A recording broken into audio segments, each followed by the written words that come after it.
some important definition। चलिए आज का टॉपिक हम इससे शुरू करते हैं। देखिए बोर मॉडल पढ़ने से पहले हमें कुछ कंसेप्ट को पढ़ना है, वो किस किस प्रकार से है। सबसे पहले हम बात करते हैं फर्स्ट टॉपिक की, आइसोटोप। आइसोटोप ऐसे कंपाउंड ऐसे एटम्स होते हैं जिनका एटॉमिक नंबर सेम होता है परंतु एटॉमिक मास जो है वो भिन्न भिन्न होता है। यानी परमाणु क्रमांक तो समान परंतु इनका परमाणु भार भिन्न भिन्न होता है। और परमाणु भार भिन्न होने का कारण क्या है? क्योंकि इसमें न्यूट्रॉनों की संख्या भिन्न भिन्न होती है। फॉर एग्जांपल सबसे पहले हम हाइड्रोजन की बात करते हैं। हाइड्रोजन के 3 समस्थानिक होते हैं, हाइड्रोजन 1 1 1 तो 2 और 3, ये इसका द्रव्यमान है यानी मास है। तो इसमें प्रोटॉनों की संख्या कितनी होती है? 1 1 1 और न्यूट्रॉनों की संख्या इसमें कितनी होती है? 0 1 और 2 और इलेक्ट्रॉनों की संख्या इनमें सब में 1 1 होती है। इसलिए हम एटॉमिक मास की बात करें तो इसका 1 इसका 2 और इसका 3 होता है। अब बात आती है, इसको हम ड्यूटेरियम कहते हैं, इसको हम प्रोटियम कहते हैं, इसको हम ड्यूटेरियम कहते हैं और इसको हम ट्राइटियम कहते हैं। इस आधार पर ये तीनों जो है वो न्यूट्रॉन का मान भिन्न भिन्न होने के कारण ये एक दूसरे के क्या है आइसोटोप कहलाते हैं। ठीक इसी प्रकार हम बात करें दूसरे एग्जांपल की, जैसे कार्बन है। कार्बन के 3 समस्थानिक होते हैं, 6 6 6, ये होता है 12 13 और 14। इसमें प्रोटॉनों की संख्या सब में 6 होती है और न्यूट्रॉनों की संख्या इसमें होती है 6, इसमें होती है 7 और इसमें होती है 8। इलेक्ट्रॉनों की संख्या सब में सेम होगी 6 6 6। और यहाँ पर हम एटॉमिक मास बोले तो इसका 12 और इसका 13 और इसका 14। इसको हम रेडियो एक्टिव तत्व कहते हैं, रेडियो एक्टिव एलिमेंट कहते हैं, क्योंकि इसका एटॉमिक मास कितना है? 14। और ये ऑटोमेटिक डिके होता रहता है। कार्बन 14 डेटिंग पद्धति में ये काम आता है। तो इसी प्रकार और एग्जांपल ले लेते हैं, जैसे ऑक्सीजन। ऑक्सीजन के 3 समस्थानिक होते हैं, ऑक्सीजन 8 का 8 9 और 10, ये 3 समस्थानिक है। प्रोटॉनों की संख्या कितनी होगी? 8 8 8 और न्यूट्रॉनों की संख्या कितनी होगी? 8 9 और 10 और इलेक्ट्रॉनों की संख्या कितनी होगी? 8 8 8। और एटॉमिक मास की बात करें तो 16 17 और 18 ये एटॉमिक मास होता है।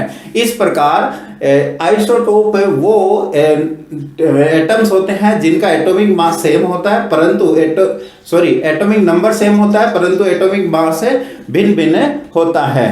अब हम बात करते हैं आइसोबार की। सेकंड टॉपिक हम लेते हैं आइसोबार।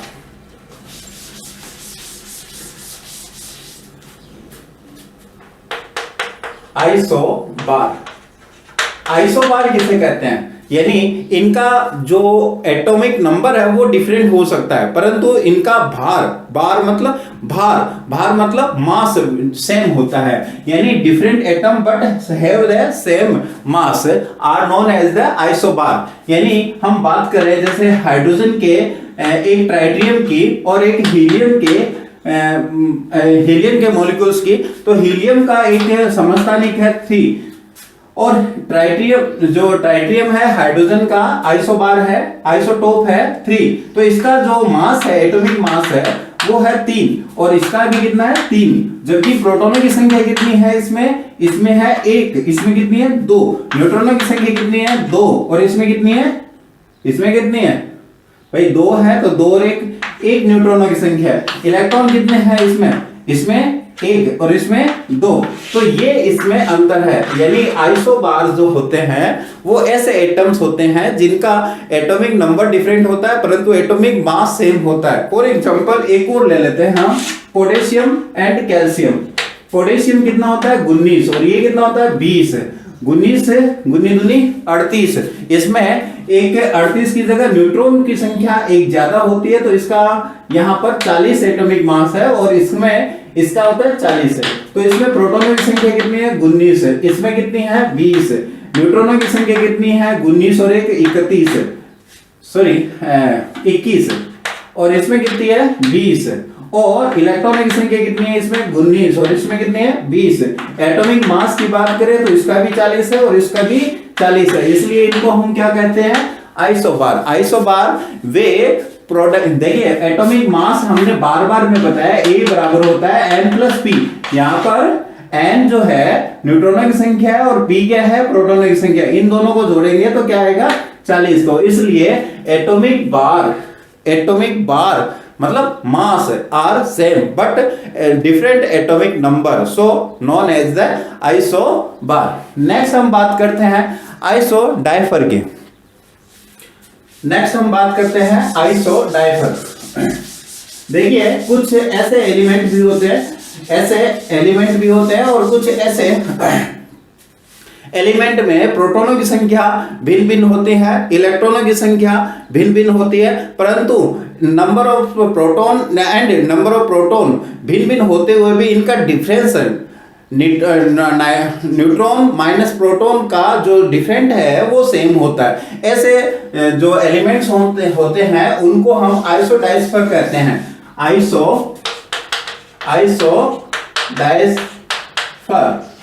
आइसोडाइफर किसे कहते हैं, मतलब उनमें नंबर न्यूट्रॉन माइनस प्रोटॉन का जो आंसर आता है वो सेम है। क्या है, मान लीजिए मैं x मान लेता हूं, ऐसे एटम जिनमें न्यूट्रॉन और प्रोटॉनों का अंतर सेम हो आइसोडाइफर कहलाते हैं। फॉर एग्जांपल बोरोन ले लेता हूं, एक ले लेता हूं मैं कार्बन, दो एग्जांपल ले लेता हूं, दोनों के आइसोबार ले लेता हूं, अलग अलग एलिमेंट ले लेता हूं, ये 12 ये 13 और इनका परमाणु क्रमांक 5 और इसका 6 होता है। प्रोटॉनों की संख्या कितनी है इसमें 5, इसमें कितनी है 6, और न्यूट्रॉनों की संख्या कितनी है इसमें 6 और इसमें कितनी है 7, जबकि इसमें इलेक्ट्रॉनों की संख्या कितनी है 5 और इसमें कितनी है 6।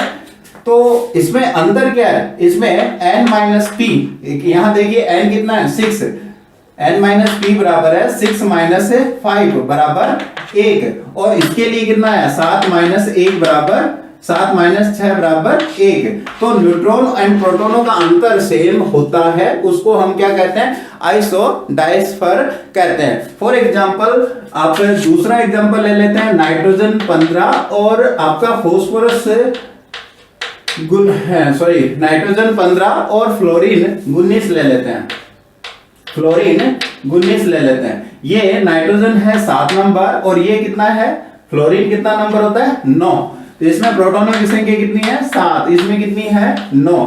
अच्छा, इसमें इलेक्ट्रॉनों की संख्या 7 ही होगी और इसमें 9 होगी, और इसमें न्यूट्रॉनों की संख्या देखिए 7 दूनी 14 और 1 15, मतलब कितना हो गए न्यूट्रॉनों की संख्या कितनी हो गई 8, और इसमें 9 दूनी 18, 18 1 19, इसमें कितनी है 19 है, तो 18 मतलब 10 न्यूट्रॉन है। तो अब इसमें अंतर देखते हैं n माइनस पी का, इसमें कितना आया 1 और इसमें कितना आया 1। तो इसलिए इनको ये सेम होने के कारण हमने क्या नाम दे दिया आइसोडाइफर नाम दे दिया। नेक्स्ट हम बात करते हैं आइसोस्टर की। इसको लिखते जाइएगा साथ साथ में ताकि आपको कुछ एग्जांपल याद हो जाए। हम अगला टॉपिक बात कर रहे हैं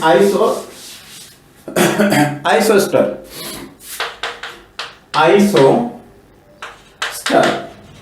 आइसोस्टर किसे कहते हैं, मतलब ऐसे मॉलिक्यूल्स हो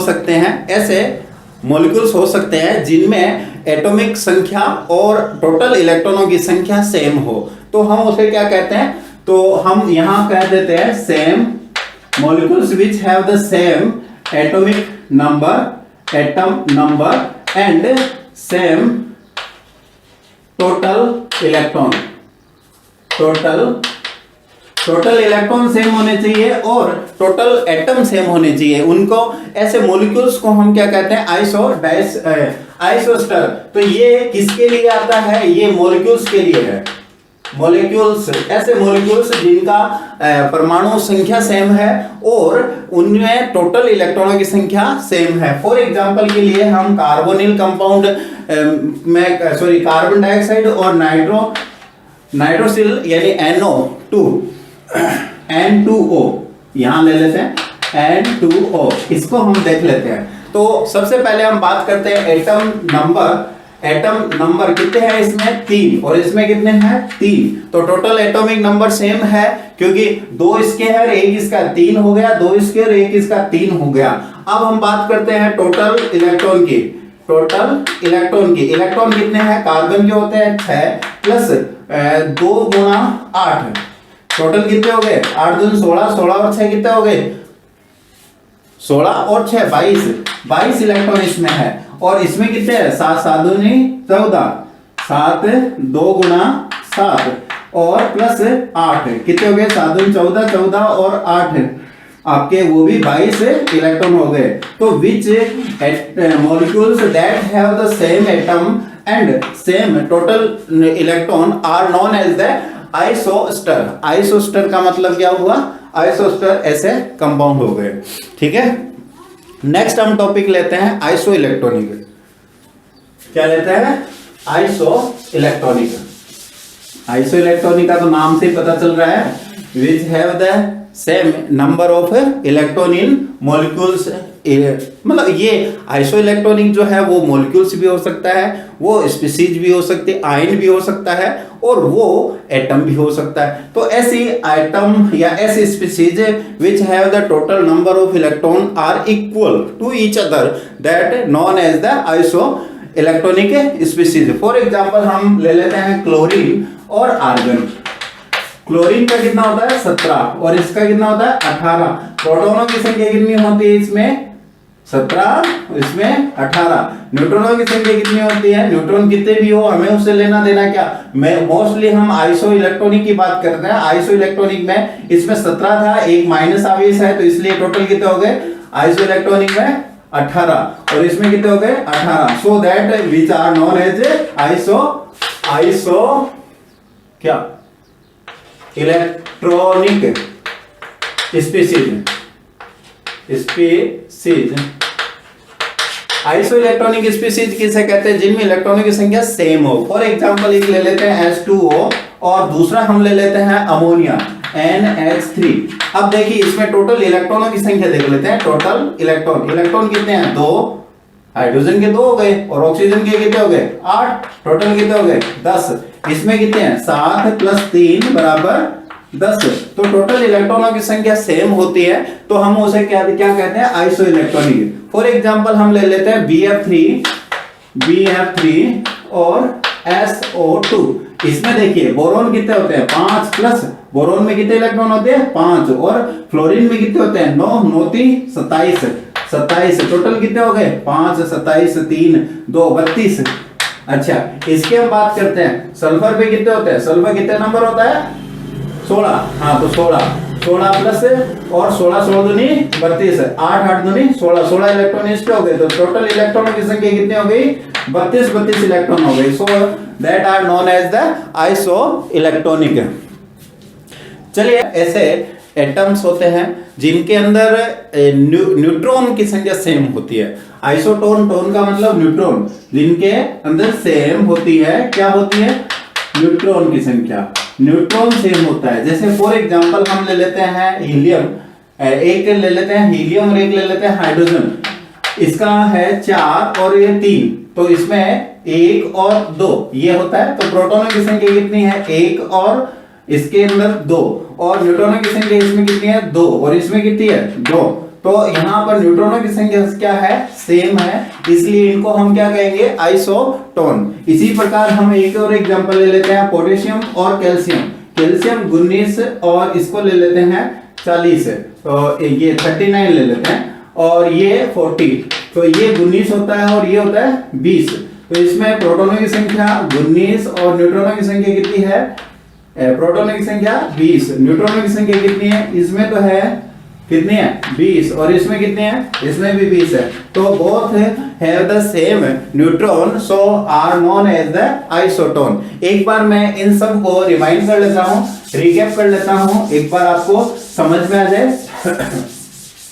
देखिए हमने पढ़ा था एक आइसोटोप और एक पढ़ा था आइसोबार और एक हो गया आइसोटोन, ठीक है, और एक हो गया था आइसोटोन के बाद एक हो गया था आइसो इलेक्ट्रॉनिक, नहीं, एक हो गया था आपका आइसो, ये मॉलिक्यूल्स है, आइसो डाइफर, डाइफर।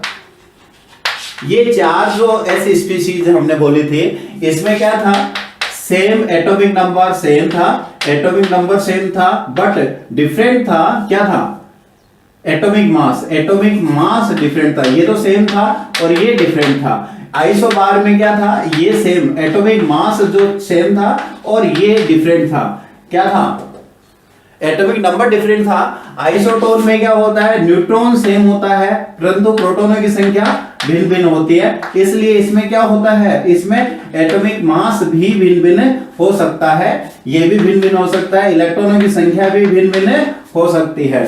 इसी प्रकार आइसो डाइफर की हम बात करें तो आइसो डाइफर जो होते हैं ना, उसकी क्या खास बात होती है, इनमें N-P जो है वो सेम होता है, बाकी सब कुछ भिन्न हो सकता है, बाकी सब कुछ भिन्न हो सकता है, तो जो जिनमें न्यूट्रॉन और प्रोटॉनों की संख्या भिन्न भिन्न होती है। बट एक बात है, ये सारे के सारे एटॉमिक संख्या एटॉमिक के लिए, एटम्स के लिए है।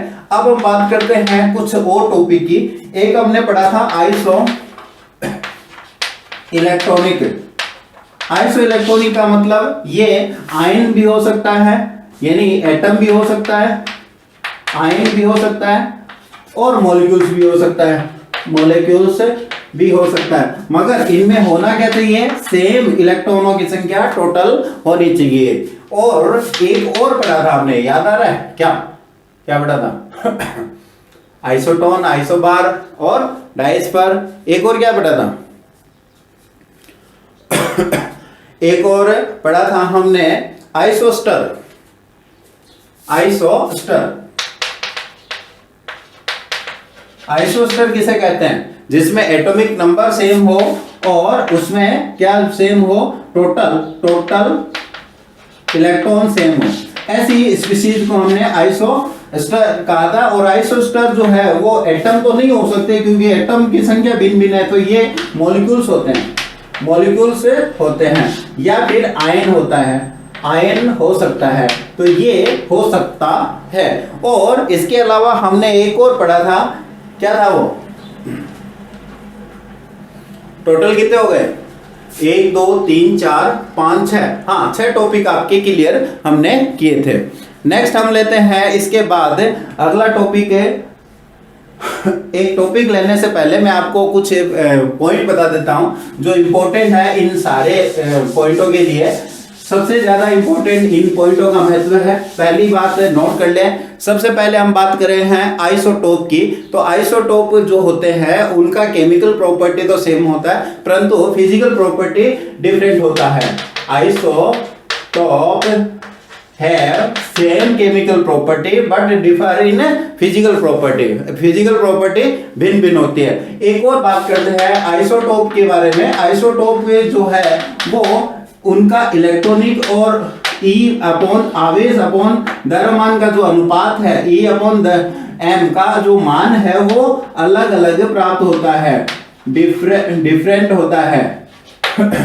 ये इनके लिए खास बात होती है। एक और बात करें हम आइसोबार की, आइसोबार की हम बात करें तो आइसोबार क्या होता है, जिनका क्या होता है, जिनका हाँ एटॉमिक भार जो है वो सेम होता है, उनको हम आइसोबार कहते हैं। तो उनकी भी chemical property and physical property ये दोनों ही भिन्न भिन्न होती है, differ physical and chemical property to each other, एक दूसरे के अलग अलग होती है। अब हम बात करते हैं कुछ आइसोटोन की। आइसोटोन किसे कहते हैं, जिनका क्या होता है, न्यूट्रॉनों की संख्या सेम हो। तो न्यूट्रॉनों की संख्या सेम हो तो उसके लिए फॉर्मूला है Z1 माइनस बराबर होता है A2 माइनस Z2। वो कैसे, अरे भाई न्यूट्रॉनों की संख्या सेम है तो ये क्या होता है, ये होता है P प्लस N, और ये क्या चीज है, ये है आपका ओनली P। तो इसमें से ये घटा देंगे तो क्या बच जाएगा, N बच जाएगा। और इसी प्रकार इसमें P प्लस N, और ये क्या हो गया ये क्या हो गया उसका P, तो इसमें से ये घट जाएगा तो बच गया क्या, बच गया क्या N। तो N का मान यानी न्यूट्रॉनों का मान सेम होता है, इसलिए इसको हम क्या कहते हैं आइसोटोन, और आइसोटोन के लिए ये फॉर्मूला लागू होता है। इसी प्रकार हम एक और टॉपिक ले लेते हैं, इसी का एक और पॉइंट देखते हैं आइसोडाइस्फर के लिए।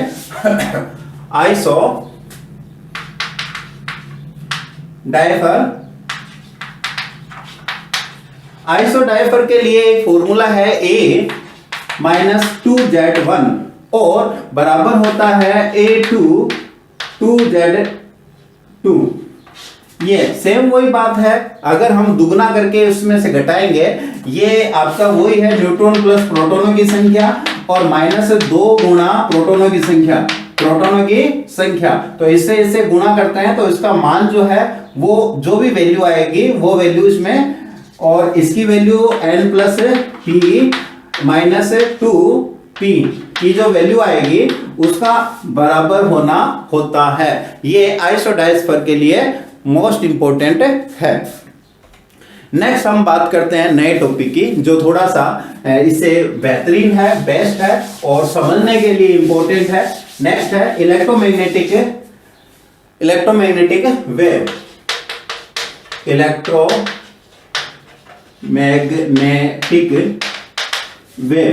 वेव को हम रेडिएशन भी कहते हैं, तो ये वेव या रेडिएशन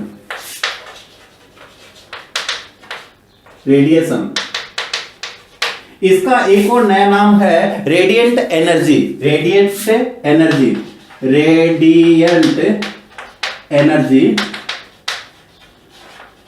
पहली बात हम बात करते हैं ये इलेक्ट्रोमैग्नेटिक वेव होती क्या है। देखिए हम जानते हैं कि ऊर्जा एक स्थान से दूसरे स्थान पर मूवमेंट होती किस प्रकार से है। जिस साधन से ऊर्जा का स्थानांतरण होता है एक बॉडी से दूसरी बॉडी में, उस साधन या उस माध्यम को हम इलेक्ट्रोमैग्नेटिक रेडिएशन कहते हैं। तो वन बॉडी मान लीजिए और ये सेकंड बॉडी मान लीजिए, उससे एनर्जी का जो ट्रांसफर हुआ है वो किसके द्वारा हुआ है, इलेक्ट्रोमैग्नेटिक रेडिएशन के द्वारा हुआ है। तो electromagnetic radiation is the process intermediate transmission of energy to one body to second body. एक बॉडी से दूसरी बॉडी में ऊर्जा का स्थानांतरण का एक माध्यम है, और इस माध्यम में हम इलेक्ट्रोमैग्नेटिक रेडिएशन का उदाहरण ले सकते हैं लाइट। जैसे हमारे पास सूर्य से ऊर्जा आती है तो वो है प्रकाश के द्वारा आती है, और ये प्रकाश की जो ऊर्जा है वो फोटोन के रूप में आती है, ये शायद आपको पता होगा, और उस ऊर्जा को हम इलेक्ट्रोमैग्नेटिक रेडिएशन कहते हैं। इसकी जो प्रकाश का जो वेग होता है वो कितना होता है, 3 × 8 मीटर प्रति सेकंड। तो वेलोसिटी ऑफ लाइट कितनी होती है, वेलोसिटी होती है 3 × 10⁸ मीटर प्रति सेकंड। ये प्रकाश का वेग है।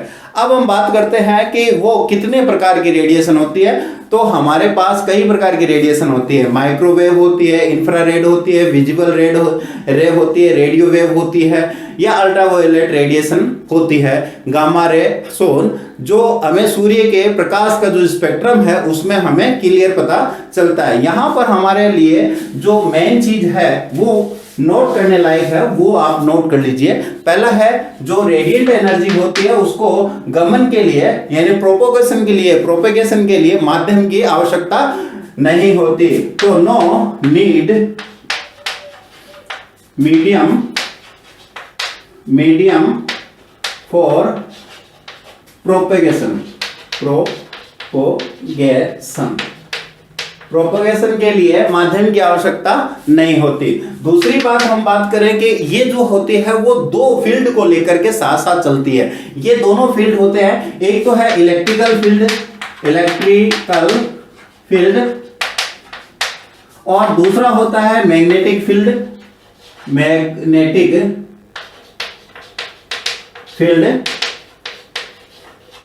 इन दोनों फील्ड के साथ चलती है, तो इसका मतलब ये हुआ कि इन दो फील्ड को एक साथ लेकर के चलती है, उनका जो एंगल है वो सेम होता है। तो ये राइट एंगल से चलती है,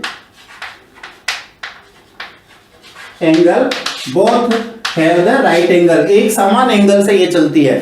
तीसरी बात यह है कि इनका जो एक दूसरे से जो प्लेन है वो परपेंडिकुलर होता है, एक दूसरे के लंबवत होता है, परपेंडिकुलर, यानी एक एक्स एक्सिस में और एक्स एक्सिस में होता है तो दूसरा बिल्कुल से वाई एक्सिस में होता है और इन दोनों के बीच में 90 डिग्री का एंगल बनता है। तो मैं आपको यहाँ पर रेडिएशन का एक चित्र बना के दिखाने की कोशिश करता हूँ, शायद आपको समझ में आ जाए। मान लीजिए एक रेडिएशन है और ये एक्स एक्सिस है और ये वाई एक्सिस है, तो यहाँ पर एक्स एक्सिस में ये इस प्रकार से चलती है और वाई एक्सिस जो इस बोर्ड के तल के आगे और पीछे है वो इस प्रकार है, तो ये प्लेन इसके आगे पीछे चलता है, इस प्रकार से ये रेडिएशन चलती है। तो एक प्लेन और दूसरे प्लेन के बीच में जो एंगल बनता है वो एंगल आपका 90 डिग्री का होता है, यहाँ पर 90 डिग्री का एंगल होता है। तो ये तो हो गया है चेन का प्रोपोगेशन और ये हो गई इनकी एनर्जी।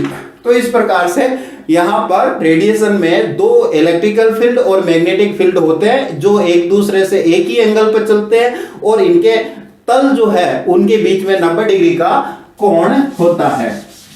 नेक्स्ट हम बात करें इसमें कि इसके कुछ वर्ड है इलेक्ट्रोमैग्नेटिक से संबंधित, मैग्नेटिक रेडिएशन से संबंधित, उनको समझने के लिए मैं दोबारा एक चित्र प्रिंट करता हूं।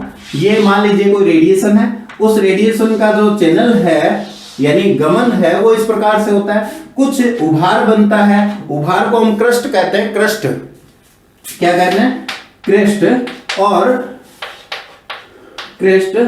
और जो गर्त बनता है उन गर्त को हम कहते हैं trough, TROUGH, trough, GH, throw.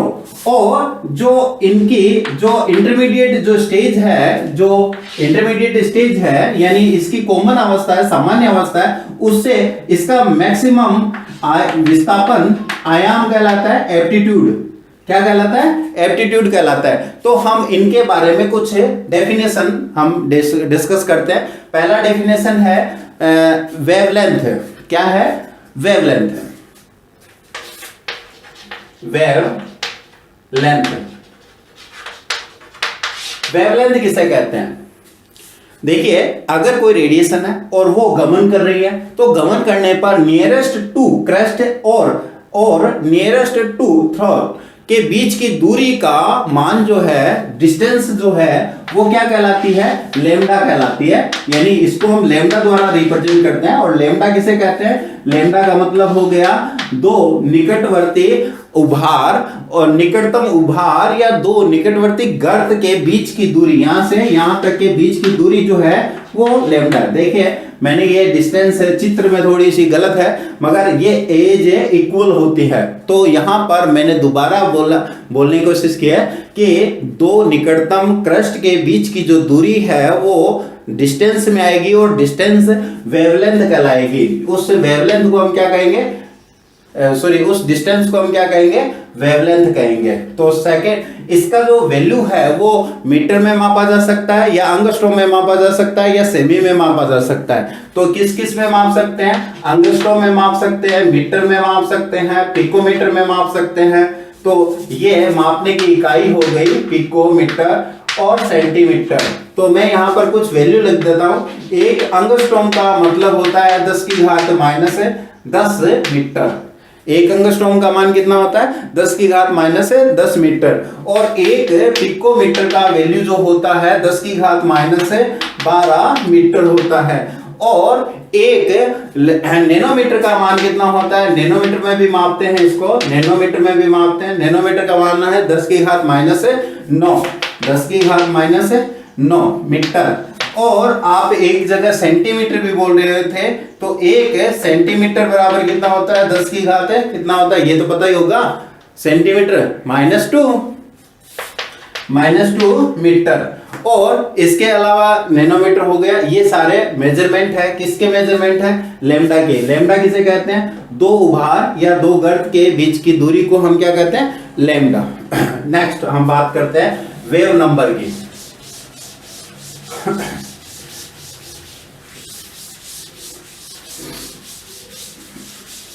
Wave number.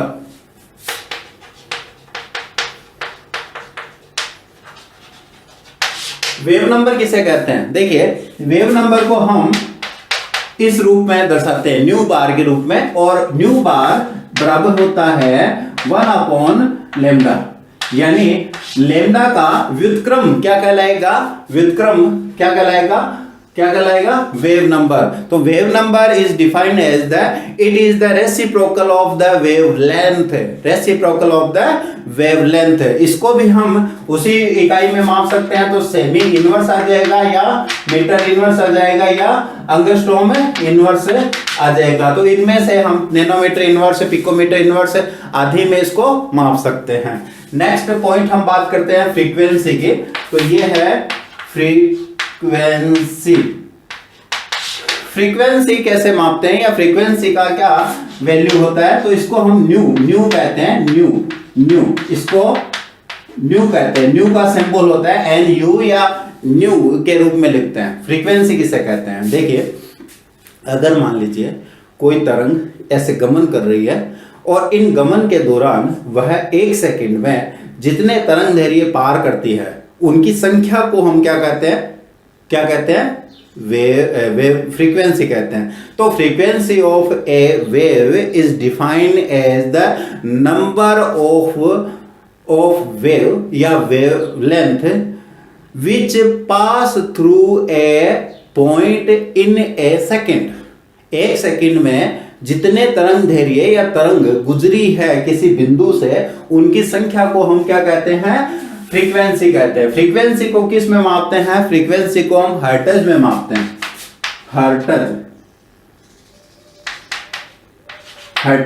Hertz का क्या मतलब होता है? हर्ट्ज का सिंबल तो होता है Hz, और इसको हम हर्ट्ज को कह सकते हैं सेकंड इनवर्स के रूप में, यानी साइकिल पर सेकंड है, इसको हम कह सकते हैं CPS। इसका मतलब क्या हो गया? साइकिल पर सेकंड के रूप में मापते हैं, हर्ट्ज में मापते हैं। ठीक है, तो ये जैसे मान लीजिए 1 हर्ट्ज का मतलब हो गया, 1 हर्ट्ज का मतलब हो गया 1 सेकंड पर इनवर्स हो गया। 1 सेकंड पर सेकंड 1 चक्र अगर होता है तो 1 हर्ट्ज होता है। तो ये है फ्रीक्वेंसी। रिपीट कर देता हूं, frequency is the number of wave that cross a point in a second is known as the frequency. Next हम बात करते हैं टाइम पीरियड की। टाइम किसे कहते हैं? टाइम का मतलब हो गया कितना समय, समय, फ्रीक्वेंसी, इन सबको देखते हैं। टाइम पीरियड या टाइम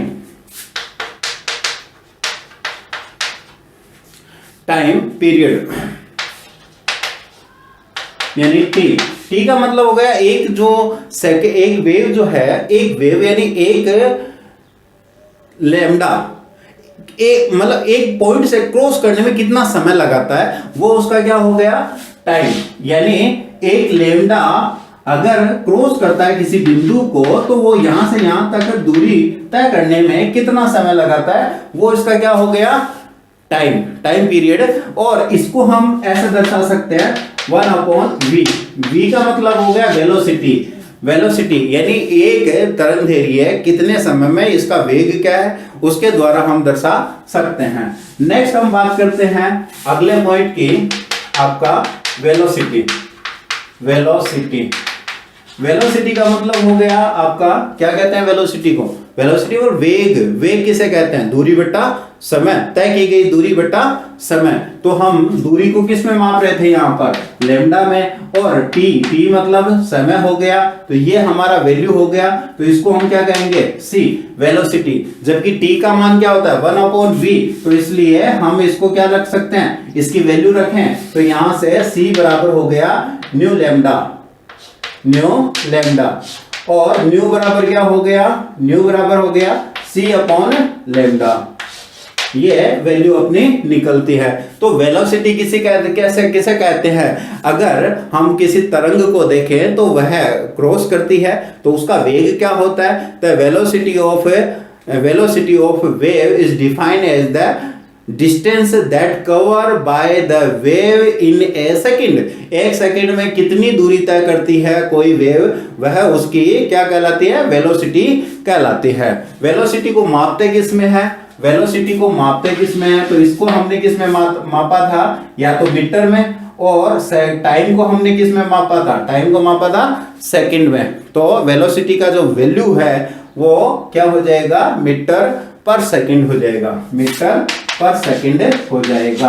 क्यों, क्योंकि यहाँ इसकी वैल्यू यहां से भी निकाल सकते हैं और यहां से भी निकाल सकते हैं। इसका क्या मान था, फ्रीक्वेंसी, फ्रीक्वेंसी को हमने किस में मापा था, साइकिल पर सेकंड में। तो इसको हमने क्या कह दिया था, S-1, और इसको क्या कह दिया था, मीटर। तो ये क्या हो गया, किसके बराबर हो गया, वेलोसिटी के। तो वेलोसिटी क्या होती है, साइकिल मीटर पर सेकंड वेलोसिटी इसका यूनिट है।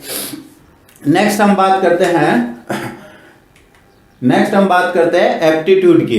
एप्टीट्यूड एम्पलीट्यूड की, सॉरी, एम्पलीट्यूड क्या होती है, एम्पलीट्यूड मतलब आयाम, एम्पलीट्यूड आयाम ए द्वारा रिप्रेजेंट करते हैं। और ए क्या होता है, देखिए ये जो मिड पॉइंट होता है इसका तरंग का, जिसके द्वारा ये विस्थापित होती है, और इस विस्थापन में इसका जो मैक्सिमम विस्थापन है, जो डिस्टेंस है maximum from the mid point, that is known as the amplitude. ओ ऐसे डिफाइन कर सकते हैं, द डेप्थ और highest of the trough and crest are known as the, और एनी कोई भी wave, the amplitude of the wave is defined as the highest of the crest या depth of the trough is known as the amplitude. Amplitude को हम इसमें मतलब किस में मापेंगे, डिस्टेंस में मापेंगे, और इसलिए ये भी नैनोमीटर, एंगस्ट्रॉम या सेंटीमीटर या मीटर में मापी जा सकती है।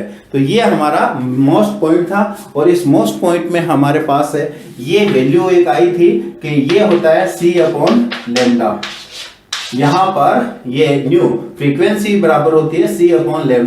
C/λ को हम इस प्रकार से भी कह सकते हैं कि इसको हम क्या कहते हैं, एक आपको पता होगा 1/λ बराबर हो गया, 1/λ बराबर हो गया वेव नंबर। इसलिए हम फ्रीक्वेंसी बराबर हो गया C wave number.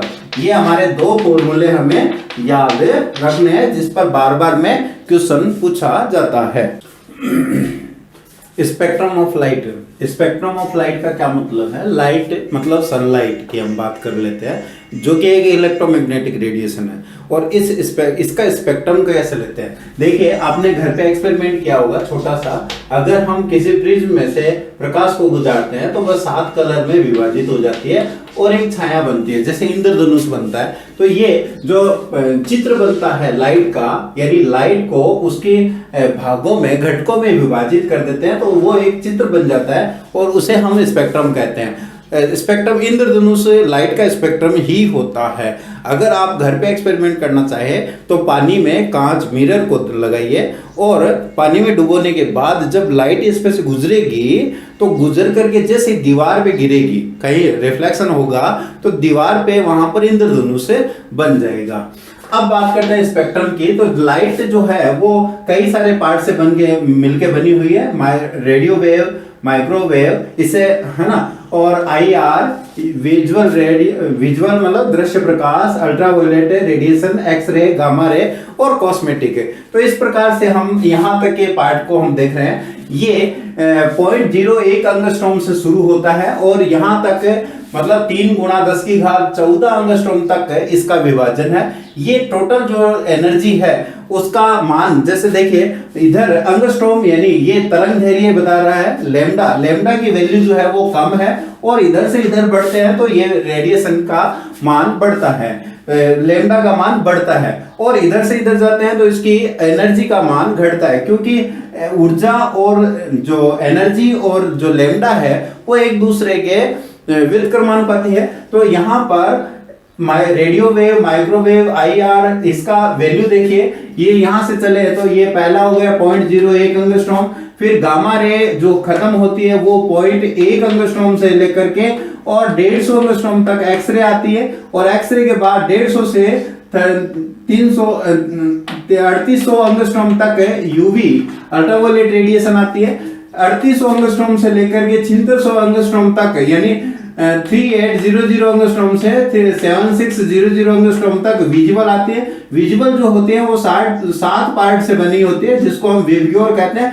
Violet, Indigo, blue, green और येलो, ऑरेंज और रेड 7 भागों में विभाजित होती है। फिर हम बात करते हैं IR की। IR जो है वो 6 × 10⁶ एंगस्ट्रॉम तक होती है। फिर माइक्रोवेव की बात करें तो ये 10⁹ तक आ जाती है, 3 × 10⁹ तक आ जाती है। और रेडियो वेव जो होती है तो वो 3 × 10⁴ एंगस्ट्रॉम तक होती है। ये था स्पेक्ट्रम ऑफ लाइट, जिसको हमें ध्यान में रखना जरूरी है, क्योंकि ये इलेक्ट्रोमैग्नेटिक रेडिएशन है जिसका हम स्पेक्ट्रम पढ़ रहे हैं। आप उतार सकते हो।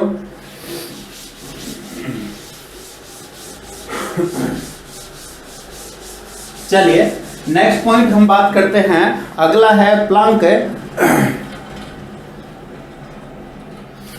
Quantum theory.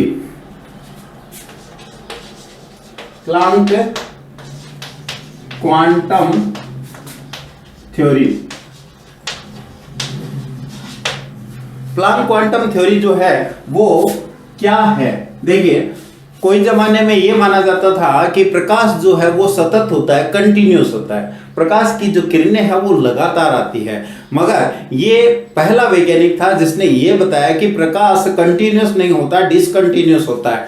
यानी इस थ्योरी में ये बताया गया है कि प्रकाश ऊर्जा के छोटे छोटे पैकेट के रूप में आता है। इन छोटे छोटे पैकेट को क्वांटा कहते हैं, और प्रकाश के इन क्वांटा को हम फोटोन कहते हैं। क्या कहते हैं? फोटोन कहते हैं। और इन क्वांटा की ऊर्जा निश्चित होती है। किसकी? इन क्वांटा की ऊर्जा निश्चित होती है, और इस ऊर्जा के द्वारा ही वह एक बॉडी से दूसरी बॉडी को ट्रांसफर की जाती है। यानी क्वांटा की संख्या निश्चित होती है और उनकी ऊर्जा निश्चित होती है, और उसके द्वारा ही प्रकाश एक स्थान से दूसरे स्थान पे जाता है। तो मैं एक बार दोबारा बोल देता हूं कि radiation of light are emitted as a discontinuous, not continuous, और दैट आर डिस्ट्रीब्यूट या transmitted as a energy packet that are known as the quanta, or the light quanta of light is known as the photon, or photon have the a specific energy and frequency, or that is decided give by the a equation that is known as a Planck energy, h nu। ये कहता है कि प्रकाश जो है उसके जो photon है उसकी ऊर्जा जो है वो h न्यू होती है, और ये न्यू जो है वो फ्रीक्वेंसी के बराबर है। देखिए, जब इसने ये कहा कि ऊर्जा के लिए ये समीकरण कैसे जनरेट की, तो उसने ये बताया कि ऊर्जा जो है इनकी फोटोन की वो उनकी आवृत्ति के समानुपाती होती है। जब इसका समानुपाती स्थिरांक घटाया तब h इसको हम कहते हैं, और ये वैल्यू हमारे पास आती है ये समीकरण के रूप में। यहाँ पर h एक कांस्टेंट वैल्यू है, और कांस्टेंट की वैल्यू का जो मान है उसे हम कहते हैं प्लांक कांस्टेंट, और प्लांक कांस्टेंट की वैल्यू का मान होता है 6.26 × 10⁻34 जूल सेकेंड, या आप इसको केजी में लिखेंगे तो 37 हो जाएगा। 6.626 × 10⁻⁻37 किलो जूल सेकेंड, ये इसकी वैल्यू होती है। ये किसकी वैल्यू है? क्वांटा की, प्रकाश h की। h क्या चीज है? Planck constant. प्लांक कांस्टेंट कहां से जनरेट हुआ? इस वैल्यू का कांस्टेंट वैल्यू है, ये समानुपाती स्थिरांक है जिसको हम प्लांक कांस्टेंट कहते हैं। अगर हम इसी समीकरण को दोबारा लिखना चाहें तो इसकी वैल्यू लिख सकते हैं। हम जानते हैं कि इसकी वैल्यू क्या होती है? न्यू बराबर क्या होती है? c/λ। तो हमारे पास ये समीकरण आ गई hc/λ। ये हमारे पास समीकरण आ गई जो कि प्लांक कांस्टेंट की समीकरण है।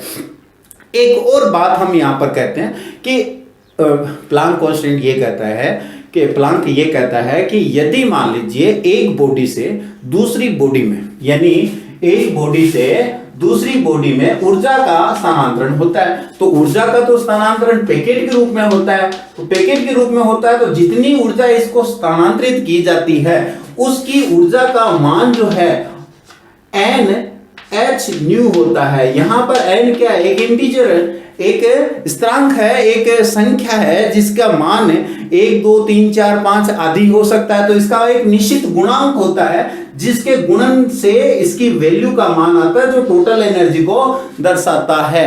तो all the n is the a small integer that show या multiply by h upon nu that show the total transferred energy by one body to second body। एक बॉडी से दूसरी बॉडी तक energy transfer का ये माध्यम है। अगर हम इस समीकरण को दोबारा लिखें तो E बराबर हो गया NHC अपॉन लेम्डा, और लेम्डा की जगह हम इसको तरंगदैर्घ्य के रूप में भी लिख सकते हैं, तो ENHC